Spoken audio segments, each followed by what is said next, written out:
Shalom Aleichem Rabotai. The Mishnah Yomi is continuing in Terumot in the 10th parak in the 7th Mishnah. Zete Chulin, olives of Chulin, regular old non-truma olives, shikivoshan im zayte truma, and he's pickling them in the same jar with truma olives. Now pickling in halacha, kibush, can be like mevushal, can be similar to cooking. This is one of the concepts in kashrus, in Yeridea, that, and we learn out from the Gemara, that pickling usually leads to an exchange in tastes, as long as the items are sitting there in the brine or even in water, sitting long enough, some taste exchange may occur. So what's the halacha here? Pitsue chulin in pitsue truma. Now pitsua means like crushed or squished. So if you had, squished the olives before you're pickling them, same lashon as pitsua daka lo aleinu. So if they're crushed olives with crushed olives, or pitsue chulin, crushed chulin olives, im shleime truma, with whole truma olives, he hadn't crushed them, he hadn't processed them first, o b'mei truma, or in the same brine, the same liquid that you had already previously pickled truma olives in, usr. So now the chulin olives are usr to a non-kohen. The chulin olives have absorbed some of the taste of truma, because either the olives have been crushed, so it's easy to exchange tastes, or so what's going on here is we see the chiluk, the pitsue chulin can absorb from shleimei truma.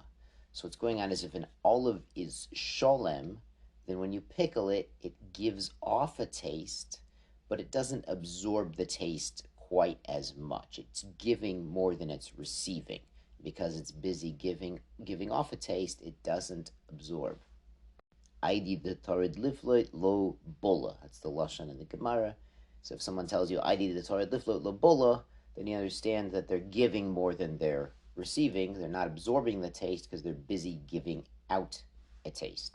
But if they're pitsue, if they're crushed, you understand the membrane of the olive, the skin, it's broken, so it's very easy for the olive to absorb a taste. So even though it could be giving out a taste, it's also receiving a taste. So even if you stuck the chulin olives in the brine that it had previously pickled truma olives, there's no truma olives there, but their taste is in the liquid, then they're going to be usher to a non-kohen. They've absorbed the taste of the truma.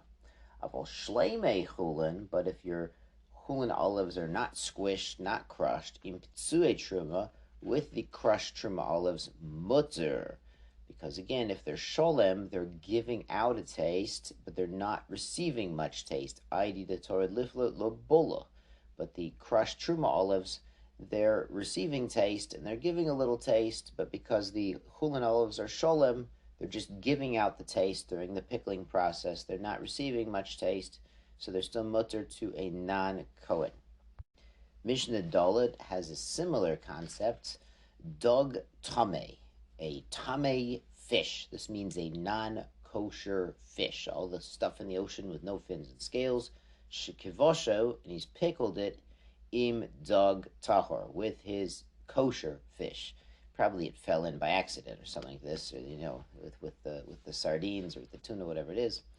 Kol gorov shumachazik satayim. So what's the loss? They make a calculation here. If you're using a barrel that holds 2 seah, im yesh bo mishkol asara zuz, if there's 10 zuz coins, Yehuda zuz, shehen chamesh slaim begolil, that are the same as 5 golil slime. Apparently in golil there was some inflation and they made their coins twice the size. This happens sometimes, not a new concept. Dog tame, so if the dog tame part is 10 coins or 5 coins with inflation, then you're going to have a problem. Tsiro usr, the liquid, the brine in the barrel is usr. So this 10 coins in satayim, that's a pretty tiny amount.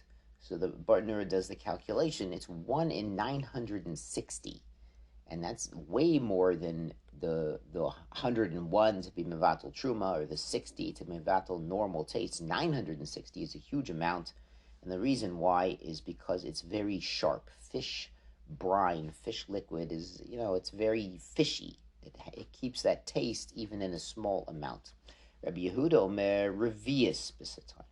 Yehuda says a larger amount of tame fish or tame fish brine in your big barrel is going to be bottle. And Bartner again does the calculation, and interestingly, he says it's karov lemitayim. He says it's close to 200. Article says it's 192.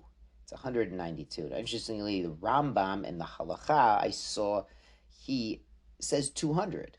So it's interesting that the Rambam rounds off, similar to the Bartnura, even though it's not exactly 200, but he says 200. And the Rambam says the Halacha is like Rabbi Yehuda. Now you might be asking, Rabbi Yehuda says min b'mino aino bottle. Remember, by the Yom Kippur Avoda, by the Dam Asir and the Dam Apara, when they mix together the blood of the cow and the blood of the goat, they're still extant. They're still considered as if they're both there. Rabbi Yehuda says, we learned from here that min b'mino, same type, same taste, is never bottle. So here we have kosher fish brine, kosher fish oozing out liquid, with non-kosher fish oozing out liquid. So why does he say he should say it's not bottle at all if Rabbi Yehuda is consistent? So the Bartner explains, interestingly, it's zeya be'almahu. The fish brine is not really fish juice, not fish blood. It's not like, it's sort of like zeya means sweat, but it's sort of like it's just exuding a liquid, a moisture coming out. It's not really like the liquid. It's not like squeezing an orange and you get orange juice. It's sort of like the water, the extra water inside the fish is just sort of leaking out. So therefore, ein isur elam derabanan. So because it's only derabanan, Rabbi Yehuda does not go with his normal shita, like for the blood and for other areas of kashrus, where min b'mino ain't a bottle. So he says, good to go. Rabbi Yossi, good to go if you have 192 parts against it. Rabbi Yossi Omer echad mishisha sarbo. So he says just 1 out of 60, which is the normal shear for tastes. If there's a forbidden taste mixed with a kosher taste, then usually we say 1 out of 60. We consider it as bottle. So Rabbi Yossi is mekel. He apparently holds that it's not such a sharp taste in the fish. But the Rambam again paskins like Rabbi Yehuda, that'd be 1 out of 200. Shkoyach Rabosai.